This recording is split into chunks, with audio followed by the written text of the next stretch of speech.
Olá, gente! Esse é o Terceiro Setor Revista, uma parceria do canal Filtro de Barro e do projeto OSC Legal. Eu sou Lucas Seara e hoje a gente vai falar aqui sobre controladoria e sua aplicação, sua importância para o terceiro setor, com a entrevistada Daniela Balbina Marra.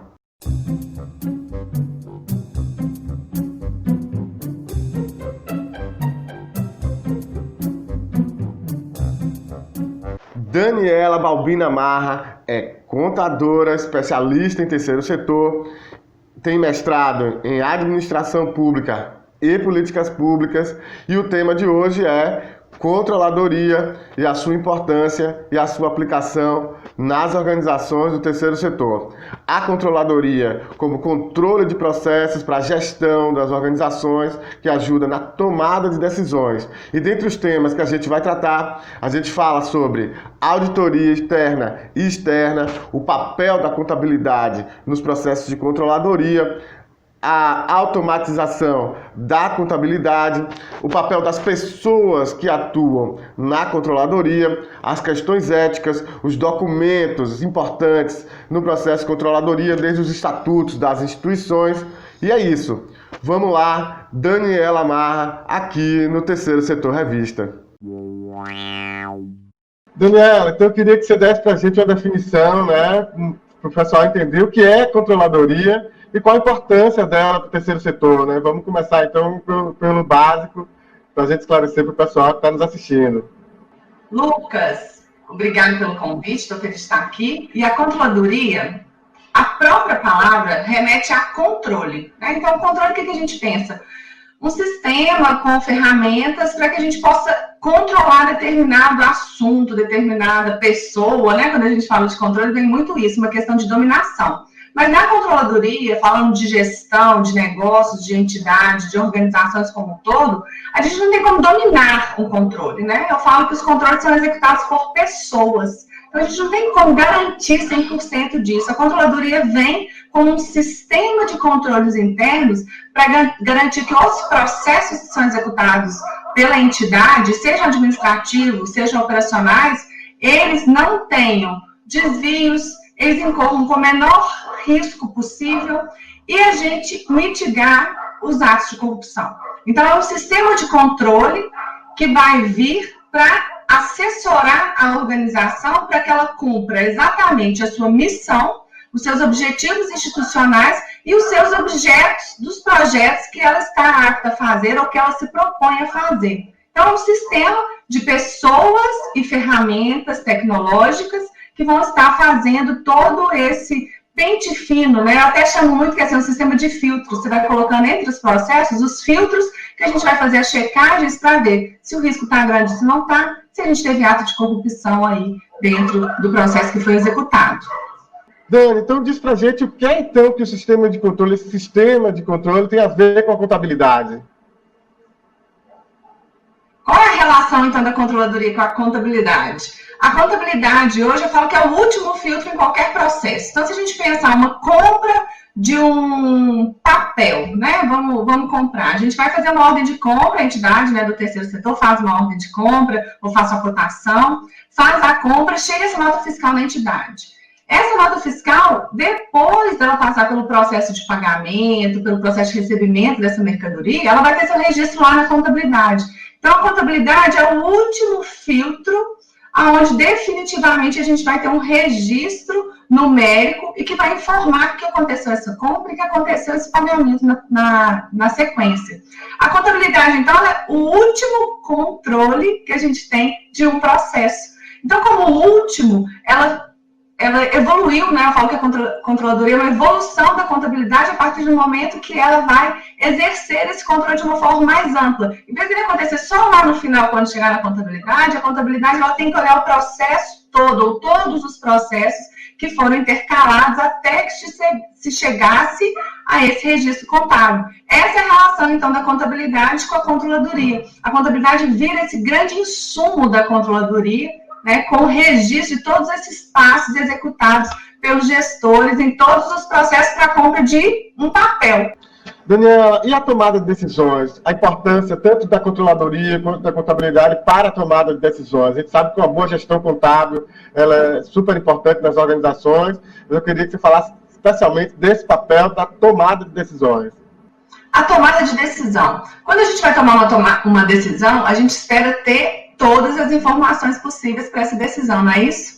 E aí está o grande papel da contabilidade e da controladoria na tomada de decisão. Porque se eu tenho todos os filtros dentro do processo, que eu estou chamando esses filtros de controles internos, que é feita a gestão pela controladoria, se eu tenho isso bem feito, o meu processo de tomada de decisão, em cima dessas informações bem produzidas, ele é muito mais fácil, muito mais real, muito mais efetivo e a outra coisa, com muito mais confiança. Então, para tomada de decisão, você tem informação de confiança, é o que todo gestor vai querer, Lucas. Eu acho que nenhum gestor gosta de tomar decisão no escuro, né? Como muitos dizem para a gente. Então, você ter toda essa clareza de um processo inteiro, você fica muito mais seguro e tranquilo para a sua tomada de decisão. Bom, Daniela, então me diz a diferença entre a controladoria e os processos de auditoria, seja ela externa ou interna? Eu tenho uma experiência muito grande com auditoria, né? A minha formação profissional inicial, quando eu comecei a estudar, a fazer um curso de nível superior, eu fui logo para a auditoria.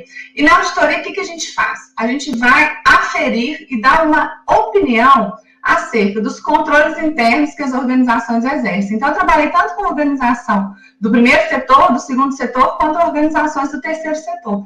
Então, ali, a gente fazia o quê? Uma opinião acerca de alguns desses controles internos, porque a auditoria também ela trabalha por amostragem.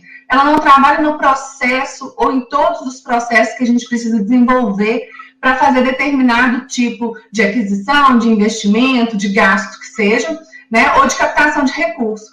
Então, eu sentia muita falta de fazer a coisa acontecer, sabe isso, da prática do dia a dia? E a auditoria não tem. Então, ela vai ali, vai te dar uma opinião e sugerir, às vezes, uma melhor prática para aquele processo. Mas aí fica nisso. A controladoria, ela vai além da sugestão, porque ela está ali realmente para garantir que o processo seja feito da melhor forma possível, com as melhores práticas que a gente tem. Aí a gente pode até falar um pouquinho de práticas de governança corporativa, que entra, compliance também entra nessa história da controladoria. Então, a controladoria difere-se porque ela efetivamente preocupa com a execução e com a efetividade do controle interno. E a auditoria se preocupa em dar uma opinião, né, ou validar esse controle interno. Tá aí a grande diferença entre as duas ferramentas que a gente tem na gestão. Agora, uma complementa a outra, né? Você consegue perceber a importância das duas trabalharem juntas? A gente fala que o melhor dos mundos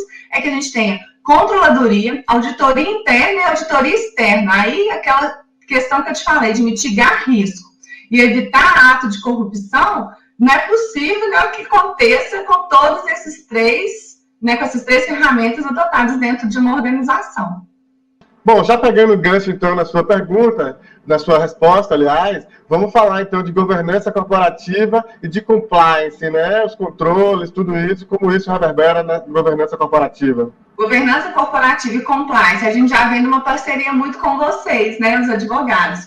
Normalmente, os advogados constroem toda essa sistemática da governança corporativa e do compliance. O que é o compliance? É estar em conformidade. Em conformidade com o quê? Com as leis, com os regulamentos, né? Com o que a gente tem de legalidade na instituição. Então, completamente para o advogado, né? E a questão da governança corporativa nas entidades do terceiro setor, né? Porque no segundo setor, ela tem um pouco mais de robustez. Mas no terceiro setor, que a gente começou a falar há pouco tempo dela, a gente deve estar falando dela aí há pouco mais de 10, 15 anos, a governança corporativa, a gente começa a estabelecer a forma que a gestão vai se dar, né? Então, eu preciso saber como que os processos vão funcionar para ter sistema de controle interno. E como vai funcionar os processos, como vão funcionar, né? Desculpe aí, como vão funcionar esses processos, depende da governança corporativa, que ela traz essas boas práticas. E no terceiro setor, qual que é o primeiro instrumento que a gente tem de governança corporativa, formulado, né, nessa parceria dos advogados com os contadores? O estatuto. Então, o Estatuto traz para a gente a missão, os objetivos, as finalidades, as atividades econômicas que essa entidade vai poder exercer e, o mais importante, como se dá o sistema de gestão. Assembleia, no caso das associações, presidência, vice-presidência, diretorias, conselho fiscal, no caso das fundações, conselho curador, conselho executor, que muitas vezes é chamado também da gestão executiva, da diretoria executiva. Então, como funciona isso? Quais são os papéis, as funções que essas pessoas vão exercer aqui dentro, né? E aí a gente fala muito, né, Lucas? Antigamente a gente via os estatutos com proibição de reeleição desses membros, né, para a diretoria executiva. A gente tinha um estatuto que a eleição, né, o prazo do mandato era de 2 anos, e uma questão muito latente, né, das organizações. Como que a gente motiva esses associados a assumirem esses cargos e a se profissionalizarem? Porque se a gente está falando de controladoria, sistema de contabilidade, governança corporativa e compliance, garanto que você pensou direto. Burocracia. Bem, eu não pensei em burocracia porque eu entendo que são sistemas importantes, né, de controle, enfim, de tomada de decisões, até pelo que você já falou aqui. Mas, de todo modo, é importante a gente esclarecer, então, essa questão da burocracia privada, né? Se esses controles, eles não tornam o processo de tomada mais complicado, digamos assim, ou pesado, a máquina da instituição mais pesada. E também uma outra preocupação que os gestores trazem é a questão dos custos, os custos para a implementação desse todo esse processo de controladoria. Pois é, eu até já te apertei com minha própria resposta com a questão da burocracia, porque quando a gente fala dessa relação também de advogados e contadores, que advogados fazem muitas normas, muitos regimentos, os contadores também trabalham muito com essa questão da conformidade com a legislação, né? Principalmente porque aqui no nosso país a gente tem uma legislação fiscal muito robusta, né? Pra você ter uma ideia, a gente tem decretos normativos aí a cada 24 horas, 3, 4, né? A gente fica acompanhando publicações na imprensa oficial federal, do estado e no municipal para saber o que mudou para poder estar acompanhando. E às vezes isso reflete numa tendência de a gente pensar que as coisas são burocráticas, pensando do ponto de vista dessa controlidade, da controladoria. Mas não é burocrático, como você já consegue perceber nessa nossa conversa até agora. A gente ter controles não significa que a gente vai engessar ou a gente vai enrijecer os processos. Não é esse o objetivo da controladoria. Tanto que na minha experiência, né, na minha vida profissional toda, e trabalhei com auditoria em que a gente fazia relatos e relatórios mesmo sobre sugestão de boas práticas. E a gente vai, por exemplo, no IBCG, IBGC, né, que é o Instituto Brasileiro de Governança Corporativa, a gente tem um resumo, uma coisa muito prática, pouco informação, pouco escrita, pouca formalização de como a coisa tem que se dar. Eu recebo muita pergunta assim, você tem um modelo desse regimento? Você tem um modelo de como esse processo vai funcionar? Eu não tenho muitos modelos, porque eu acredito na minha ciência contábil, que ela é social, e eu acredito nas organizações do ponto de vista da formação de pessoas. Então, são pessoas que estão ali trabalhando. Se você coloca muita regra, muita norma escrita, a coisa não vai funcionar. E aí já fica até uma dica nesse sentido, porque as pessoas elas têm que entender por elas mesmas que elas têm que trabalhar em conformidade, que o processo ele tem que ser real, efetivo, dentro da legislação. Então, um exemplo que eu dei da compra de um papel, mesmo que eu vá comprar um papel, eu preciso de uma nota fiscal eletrônica para fazer a compra desse papel. Então, as pessoas que estão dentro da organização, os gestores, eles têm que entrar nessa nova cultura, porque se a gente não tiver essa nova cultura voltada para essa questão da profissionalização, para a conformidade, para a legalidade, não adianta escrever 1000 páginas de controles internos, eles não vão funcionar, porque quem executa?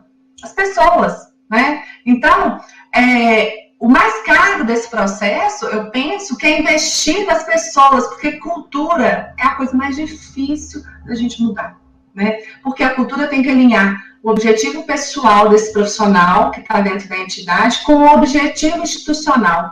Isso tem que ficar alinhado. Então, essas duas pessoas, tanto a organização enquanto uma pessoa jurídica, o profissional enquanto uma pessoa física, se eles não trabalharem para o mesmo objetivo, não adianta ter muito controle. Então, eu não acredito numa formalização grande pela minha experiência mesmo, pelas pesquisas também que eu estudo, que a gente traz aí. né? Então, assim, a governança corporativa, por exemplo, como eu te falei, tem mais ou menos 10, 15 anos que ela está sendo pensada dentro das organizações.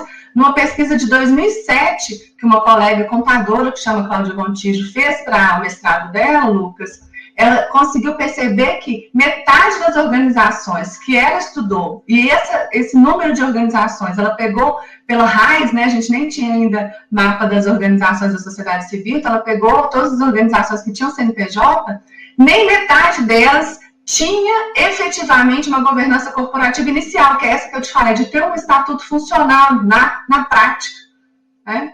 Então, esse custo, ele está mais voltado para uma capacitação das pessoas do que a gente pensar para os sistemas, né, para os sistemas automatizados, porque hoje a contabilidade é automatizada, para a gente pensar num custo da contabilidade. Muitas entidades têm as contabilidades que são terceirizadas e pensam que não funciona a controladoria em contabilidade terceirizada. Ainda assim que eu tenho que pensar melhor em implantar esse sistema de controladoria, se é terceirizada essa organização, e lembrar que em todos os projetos que hoje a gente vai captar recurso, a gente pode e deve colocar um custo com essa contabilidade, com o jurídico, né, com a auditoria. E aí eu estou puxando a sardinha até para o seu lado, né, Lucas, que muitas vezes as pessoas ficam assim, mas eu não preciso ter advogado, eu não tenho processo trabalhista, eu não tenho processo tributário, mas a gente tem processos dentro da nossa organização que precisam de estatuto bem feito, de revisão de estatutos frequentes, de compliance, né, desses regimentos, desses procedimentos, para a gente evitar o risco da organização e evitar ato de corrupção. Porque risco e ato de corrupção vão acabar com a credibilidade da nossa organização e, num futuro próximo, com a própria organização, né, se a gente falar da longevidade dessa organização. Bom, Daniela, então, pegando o gancho, mais uma vez, da sua resposta, eu fiquei interessado em entender um pouco melhor essa coisa da automatização da contabilidade dos processos contábeis de uma organização. Pois é, nós contadores estamos enfrentando, né, essa questão da tecnologia, às vezes com um pouco de restrição, mas no meu caso, eu enfrento com muita expectativa positiva. Porque muitos processos, eles podem ser automatizados, a gente fala automatizar, é da forma eletrônica. Então, não preciso colocar hoje, por exemplo, todos os dados de uma nota fiscal num sistema. Porque a gente já tem muitos sistemas baratos que automatizam a baixa dessa nota fiscal eletrônica do próprio site da Receita Federal, né? E a contabilidade por si mesma, hoje ela está completamente automatizada, Lucas. A gente tem sistemas de gestão para fazer aquele famoso débito e crédito, né? Que todo lançamento, todo fato que existe na entidade, eu contabilizo, né? Ele vira um fato contábil. Então, esse débito e crédito hoje ele é feito pelo sistema de uma forma, às vezes, até intuitiva. Então, assim, eu compro um papel, nosso exemplo, o gestor que comprou lá na frente, o comprador, né? É uma pessoa, às vezes, que não precisa ter até um grau de instrução muito elevado, ele vai entrar no sistema, compra do papel, ele nem está sabendo que ali, naquela entrada que ele está fazendo, ele já está com a contabilidade automatizada por trás. Então, ela já faz o registro contábil. E hoje não tem como ser de outra forma, porque a Receita Federal nos exige uma prestação de contas fiscal que ela é toda eletrônica. Então, o SPED Contábil, que é uma plataforma gigante da Receita Federal, onde estão todos os nossos dados de departamento de pessoal, de controle de estoque, de contabilidade, de fiscal, então está tudo hoje automatizado na plataforma de nota fiscal eletrônica, de escrituração contábil digital, de escrituração fiscal de contribuições e de tributos, né? A DCTF também já está virando web, a parte de pessoal, GFIP, INSS, então está tudo eletrônico, então já está tudo automatizado. E aí eu volto à questão da controladoria de novo e das pessoas, Lucas. Se está tudo automatizado, eu tenho que trabalhar com quem? Com as pessoas, né? Eu preciso estar formando esse senso crítico nas pessoas e estar conseguindo ampliar esse senso ético também das pessoas, porque se o sistema faz a parte braçal de digitar número, digitar caractere, não temos que fazer tanto mais isso, eu tenho que focar na conformidade, no controle, para, de novo, sem risco, sem ato de corrupção, eu estar conseguindo manter o cumprimento da nossa missão, dos objetivos sociais e da nossa própria realização pessoal e profissional que eu posso ter hoje em qualquer profissão, dentro de qualquer entidade, primeiro, segundo, terceiro setor. Acho que dá para a gente falar um pouco mais, então, sobre essa questão da cultura organizacional, das questões éticas, de como as pessoas, o papel dessas pessoas nos processos de tomada de decisões, no controle, enfim. Eu vejo, no desenvolvimento mesmo da minha própria carreira, tantas coisas que eu já passei, né? A gente vê de exemplos simples de uma compra de papel para obras civis ou para contratos gigantescos de milhões, né? Onde que a gente tem que ter essa preocupação com essa legalidade. Mas a tal dos controles internos, a tal da burocracia, que acaba recebendo um nome um pouco mais pesado por gestores acharem que ela dificulta o processo. E aí a gente não vai negar, né, Lucas, nós dois, você é da área do direito, eu da área contábil, muitas vezes também, quantas vezes, né, a gente não pega uma lei e fala, pelo amor de Deus, essa lei que em vez de ajudar, veio piorar, veio travar determinados processos, e aí o que as pessoas fazem em geral? Elas procuram os caminhos ali para conseguir executar a sua missão, né? Porque o objetivo não é executar a missão, né? O estatuto está escrito, eu nasci para poder executar essa missão, então a minha entidade trabalha com a criança, eu quero melhorar a vida da criança. Então, se eu precisar comprar um papel sem a nota fiscal, eu vou comprar, porque eu preciso do papel para fazer uma oficina com a criança.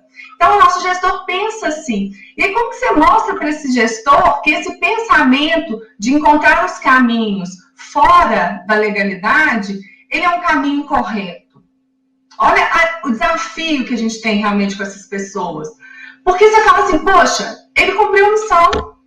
Lucas, eu vou te dar um exemplo aqui, recente no nosso Tribunal de Contas do Estado aqui de Minas Gerais, que ele penalizou um diretor de caixa escolar porque ele fez uma obra na escola de construção de um muro e a prestação de contas dele não tinha os documentos hábeis para comprovar a construção do muro. E aí eu te pergunto, o muro foi construído? O muro foi construído. Como que você mostra para esse gestor que ele está incorreto? E olha que trabalho legal do tribunal, é isso mesmo, olha, a documentação, ela não está em conformidade com o gasto que você fez, mas o muro está pronto. Eu acho que esse exemplo do muro está sendo bem legal para a gente poder abrir essa discussão aqui, que é a grande dificuldade hoje da gente ter controles efetivos. E outra coisa, é a grande abertura também que a gente tem para as pessoas fazerem atos de corrupção. Porque, pensa, você acha que esse gestor, ele achou que ele estava sendo corrupto? De forma nenhuma, ele construiu um muro.